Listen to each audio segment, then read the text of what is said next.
চলুন বন্ধুরা, আমরা রাম রাজাতলায় গিয়ে রাম ঠাকুরকে গিয়ে পূজা দিয়ে আসি। তো আমরা বেরিয়ে পড়লাম। তো রাম রাজাতলায় গিয়ে রাম ঠাকুরকে পূজা দিতে।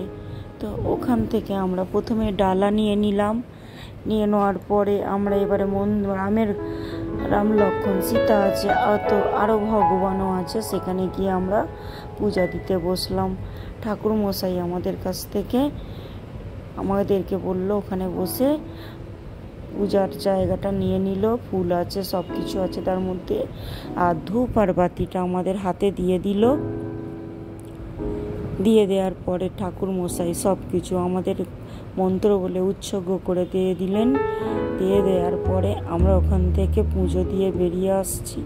পুজো দিয়ে সাইডে কটা আমাদের ওখানে ঠাকুর আছে, রাম রাজাতলারই রাম ঠাকুরের পাশে যেসব ঠাকুরগুলো আছে তাদেরও কিছুটা আমি আপনাদের কাছে তুলে ধরলাম। আর এখানে এখন আমি আপনাদের দেখাচ্ছি রাম ঠাকুরকে। এই যে আশেপাশে যেসব ঠাকুরগুলো আছে আপনাদের একটু দেখিয়ে নিচ্ছি। এর পাশে বজরংবলী আছে, তো সেটাকে আমার তোলা হয়নি। এই যে পাশের মন্দিরটা দেখতে পাচ্ছেন, ওইখানে আছে বজরংবলী। তো বজরংবলীটা আমার তোলা হয়নি। তো আমি এখন রাম ঠাকুরকে আপনাদের দেখাচ্ছি। আর এই সাইড আছে, এটা রাম লক্ষ্মণ আছে, এখানে আছে রাম সীতা, আর তারপরে আছে লক্ষ্মণ এটা। আর এই সাইডে আছে বাবা ভোলা মহেশ্বর, এটা আছে বাবা ভোলা মহেশ্বর। এখানে আছে আরো অনেক রকম, ওখানে মেলা বসেছে, আপনারা দেখতেই পাচ্ছেন এখানে অনেক মেলা বসেছে।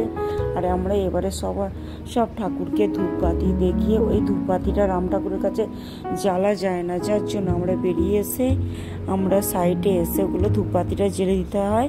তো ধূপবাতিটা আমরা জেলে নিয়ে একটু ঠাকুরকে দেখে নিলাম ঘুরিয়ে। আর ওখানে শুধু পুজো দিয়ে রাম ঠাকুরের কাছে বেরিয়ে এলাম।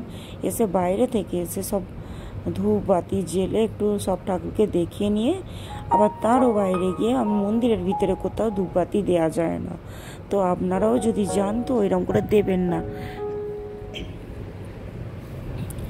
এবারে আমরা ওখান থেকে ধূপবাতিটা নিয়ে বাইরে গিয়ে দিয়ে দিলাম। দিয়ে আবার এর ভিতরে চলে এসে একটু আপনাদের আশেপাশে যেসব মেলাগুলো বসেছে একটু দেখিয়ে দিলাম। রাম মন্দিরের ভিতরেই কিছু মেলা আছে, তো ওখানে কিছু মেলা আছে, তো বাইরে আছে অনেক মেলা।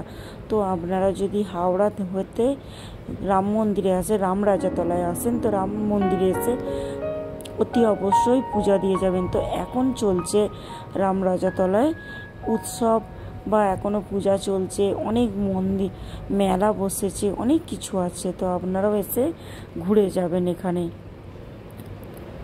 তো দেখুন বন্ধুরা, কত